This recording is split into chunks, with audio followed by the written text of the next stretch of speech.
ஈகோவில் ஒரு மனுஷன் நான் ஏதோ இந்த விஜய் சூர்யா அஜித் அவ்வளோ சம்பளம் வாங்குற ஒரு வில்லன் நினைச்சிட்டு இருக்காங்க. வெளி மாநிலத்திலிருந்து கொண்டாடுறாங்க, அவங்கள வில்லனா போட்டு எடுக்கிறாங்க. வில்லன் நடிகர் மன்சூர் அலிகான், ஏன்னா நானா வில்லன், அப்ப நீ யாரு? இல்ல நீங்க எடுக்க ரெட் ஜெயண்ட் படத்திலேயாவது என்ன வில்லனா போடுறீங்களா?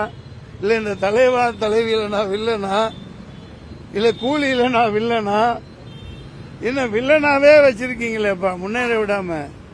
பேர் போனது போனதுதான், அவமானப்படுத்துறதுதான். அவங்க அந்த விமலன் ராதிகா அந்த டீம்ல இப்ப எல்லாம் ஐஜி டிஐஜியா திண்டுக்கல் அங்க எங்கேயோ இருக்காங்க. என் பேரை வச்சு புகழ் அடையணும்னு பாக்குறாங்க, பண்ணிட்டும் போறாங்க. அவங்களுக்கு ஒரு ஈகோவா இருக்குது. நான் என்ன பண்றது? நல்ல போலீஸ் எல்லாம் இருக்காங்க, ரோட்ல போற வரவன்ட்டு அநியாயத்துக்கு பிடுங்குறாங்க, டார்கெட் வச்சு பண்றாங்க. இதெல்லாம் நம்ம நாட்டில் தான் நடக்குது. ரொம்ப அநியாயமா இருக்கு. இப்ப துபாய் போனேன், 10-15 நாள் பார்த்தேன், ஒரு போலீஸ் கூட பார்க்க முடியல. என்ன யூனிஃபார்ம்னு பார்க்க ஆசையா இருக்கு, ஒரு ஆள் கூட இல்லை. ஆனா சட்ட ஒழுங்கு நல்லா இருக்கு. இங்க மக்களை வாட்டி வதைக்கிறாங்க. இதெல்லாம் மாத்தணும். நான் இதுதாங்க எஃப்ஐஆர் போட்டு என்ன அவமானப்படுத்திட்டாங்க. நீ எஃப்ஐஆர் போடு நியாயமா இது அவங்க பண்றது?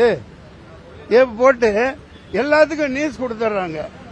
அவங்களுக்கு அவங்க பேர் வரணும். நான் நீ என்ன பெரிய நடிகனா பெரிய ஆளான்னு அவங்களா நினைச்சுக்கிறாங்க. நான் என்ன அவ்வளவு பெரிய முட்டாளா? இவ்வளவு வருஷம் அனுபவத்தில் போலீஸ் ஸ்டேஷன்ல போய் என்ன பேசணும்னு தெரியாதா? அங்க வந்தா அந்த பார்ட்டி பணம் கொடுக்கறவனுக்கு கூட்டாங்க.